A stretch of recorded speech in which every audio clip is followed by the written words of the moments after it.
नमस्कार. आजच्या व्हिडिओमध्ये आज आपण बनवणार आहोत अळूच्या पानांची भाजी. तुम्ही म्हणाल अळूच्या पानांची भाजी तर आम्ही पण बनवतो, पण माझ्या पद्धतीने तुम्ही देखील ही भाजी एकदा नक्की बनवून बघा. सगळेजण आवडीने मागून खातील अशी खात्री आहे.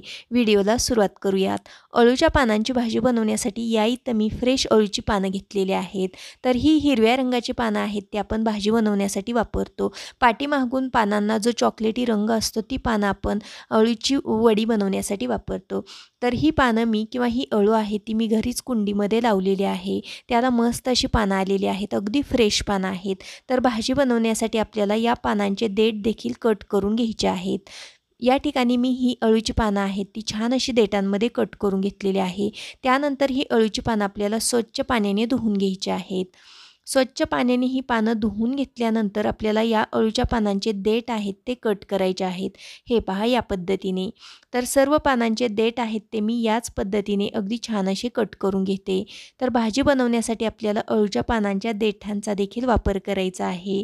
तर या पद्धतीने ही सर्व पानं आहेत ते मी देठांमध्ये छान अशी कट करून घेतलेली आहेत. तर इथं भाजी बनवण्यासाठी साधारणपणे मी 10 पानांचा वापर करणार आहे. अळूच्या पानांच्या देठांचा वापर भाजीमध्ये करण्याअगोदर आपल्याला ही देठ आहेत ते अशा पद्धतीने सोलून घ्यायचे आहेत. देठांवरची साल काढून घ्यायची आहे. अशा पद्धतीने साल काढून घेतली तर अळूची भाजी आहे ती आपल्या तोंडाला जास्त चुरचुरत नाही. त्यामुळे ही देठं आपल्याला भाजीमध्ये वापरण्याअगोदर याची साल न चुकता काढून घ्यायची आहे. तर याच पद्धतीने उरलेल्या सर्व देठांवरची साल आहे ती मी अशा पद्धतीने काढून घेते. सर्व देठांची साल काढून झाल्यानंतर आपल्याला ही अळूची पानं आणि हे देठ आहेत ते अगदी छान असे जुळून घ्यायचे आहेत. अळूच्या पानांवरतीच आपल्याला हे देठ आहेत ते ठेवून द्यायचे आहेत आणि अशा पद्धतीने ही अळूची पानं आपल्याला छान अशी फोल्ड करून घ्यायची आहे. फोल्ड करून झाल्यानंतर आपल्याला हा रोल आहे तो मधून कट करून घ्यायचा आहे, चिरून घ्यायचा आहे. त्यानंतर या रोलला अशा पद्धतीने आतल्या बाजूने काप मारायचे आहेत आणि ही पानं आहेत ते आपल्याला चिरून घ्यायची आहे. असं केल्याने आपली अळूची पानं आणि अळूचे देठ आहेत ते एकसाथ चिरले जातात. त्याचबरोबर भाजी आणि देठ आहेत ते अगदी छान अशी बारीकसर चिरले जातात. त्यामुळे या पद्धतीने रोल करून रोलमध्ये आपल्याला ही देठं आहेत ते ठेवून द्यायची आहेत आणि अशा पद्धतीने हे अगदी बारीक असं चिरून घ्यायचं आहे.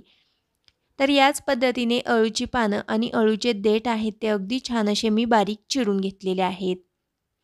त्यानंतर पुढच्या कृतीकडे वळूयात. या ठिकाणी एका कुकरमध्ये आपल्याला चिरून घेतलेली अळूची पानं आणि अळूचे देठ आहेत ते काढून घ्यायचे आहेत. चिरून घेतलेल्या भाजीमध्ये आपल्याला पाव वाटी इतकी हरभरा डाळ घालायची आहे. ही हरभरा डाळ मी अर्ध्या तासासाठी पाण्यामध्ये भिजत ठेवलेली होती. त्यानंतर पाव वाटी इतके आपल्याला कच्चे शेंगदाणे घालायचे आहेत आणि भाजी बुडेल इतकं यामध्ये पाणी घालायचं आहे. 1 ग्लास पाणी मी यामध्ये घातलेलं आहे. झाकण लावून ही भाजी आपल्याला छान अशी शिजवून घ्यायची आहे कुकरमध्ये. साधारणपणे 3 ते 4 शिट्ट्यांवरती ही भाजी मी शिजवून घेणार आहे.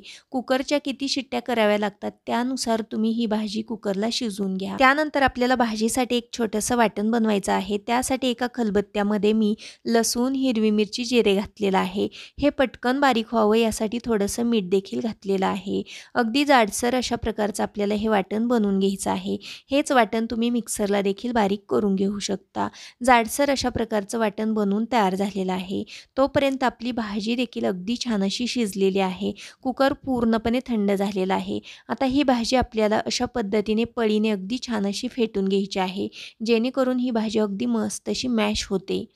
तर या पद्धतीने ही भाजी आपण छान अशी फेटून घ्यायची आहे. तोपर्यंत ही भाजी थोडीशी थंड होते. भाजी थंड झाल्यानंतर आपल्याला यामध्ये 2 चमचे इतकं बेसन पीठ घालायचं आहे. भाजी थंड झाल्यानंतरच बेसन पीठ घालायचं नाही तर या भाजीमध्ये बेसन पिठाच्या गुठळ्या होऊ शकतात. बेसन पीठ घातल्यानंतर ही भाजी अगदी छान अशी फेटून घ्यायची आहे. बेसन पिठाऐवजी तुम्ही यामध्ये ज्वारीचं पीठ देखील घालू शकता. अगदी व्यवस्थित असं आपल्याला हे मिश्रण आहे ते मिक्स करून घ्यायचं आहे. मिक्स करून झाल्यानंतर पुढच्या कृतीकडे वळूयात. गॅसवरती फोडणी करता मी कढई गरम करायला ठेवलेली आहे. कढईमध्ये आपल्याला फोडणी करता तेल घालायचं आहे. तेल छान गरम झालं की पाव चमचा जिरे घातलेलं आहे. जिरे देखील छान असं फुललेलं आहे. त्यानंतर आपण बनवून घेतलेलं वाटण घालायचं आहे. फोडणी छान अशी परतून झाल्यानंतर पाव चमचा इतकी हळद पावडर घालूयात. यामुळे भाजीला रंग छान येतो, त्याचबरोबर चव पण छान लागते. व्यवस्थित असं मिक्स करून घेऊयात. इथं आपली मस्त अशी कडकडीत फोडणी बनवून तयार झालेली आहे. त्यानंतर आपल्याला यामध्ये कुकरमध्ये मॅश करून घेतलेली अळूची भाजी घालायची आहे. भाजी फोडणीमध्ये घातल्यानंतर व्यवस्थित अशी एकदा मिक्स करून घेऊयात. त्यानंतर भाजीची कन्सिस्टन्सी पाहायची आहे. भाजी जास्त घट्टसर वाटत आहे, त्यामुळे कुकरमध्ये थोडंसं पाणी घालायचं आहे आणि कुकर विसळून यामध्ये हे पाणी घालायचं आहे. व्यवस्थित असं मिक्स करून घेऊयात. भाजी किती घट्टसर पाहिजे किंवा किती पातळ पाहिजे त्यानुसार यामध्ये पाण्याचा वापर करायचा आहे. चवीकरता मीठ घालूयात. वाटण बनवताना देखील मिठाचा वापर केलेला होता, त्यामुळे मीठ अगदी बेताने वापरायचं आहे. इथं मी चिंचेचे 2 ते 3 तुकडे इतके अर्ध्या तासासाठी पाण्यामध्ये भिजत ठेवलेले होते. ही चिंच आपल्याला हाताने छान मॅश करायची आहे आणि त्यानंतर चिंचेचे तुकडे आहेत ते बाजूला काढून घ्यायचे आहेत आणि हा चिंचेचा कोळ आपल्याला या भाजीमध्ये घालायचा आहे. चिंचेचा कोळ भाजीमध्ये घातल्यामुळे आपली भाजी तोंडाला जास्त चुरचुरत नाही आणि अगदी अर्धा चमचा इतका गूळ मी यामध्ये घातलेला आहे. व्यवस्थित असं मिक्स करून घेऊयात.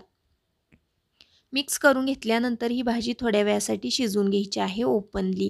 ओपनली ही भाजी मी थोड्या वेळासाठी शिजवून घेतलेली आहे. त्यानंतर या भाजीचा सुगंध म्हणाल तर अगदी घरभर दरवळत आहे. अशा प्रकारची टेस्टी भाजी इथं बनवून तयार झालेली आहे. त्यानंतर ही भाजी मी सर्व्ह करण्यासाठी एका प्लेटमध्ये काढून घेत आहे. भाजीला रंग काय सुरेख आलेला आहे. त्याचबरोबर भाजीची कन्सिस्टन्सी देखील अगदी परफेक्ट बनवून तयार झालेली आहे. ही गरमागरम भाजी तुम्ही चपातीसोबत खाऊ शकता, भाकरीसोबत खाऊ शकता किंवा भातासोबत खाऊ शकता. चवीला भन्नाट लागते. तुम्ही देखील ही अळूच्या पानांची भाजी एकदा नक्की बनवून बघा. तुम्हाला नक्कीच आवडेल अशी खात्री आहे. व्हिडिओ आवडल्यास तर व्हिडिओला पटकन लाईक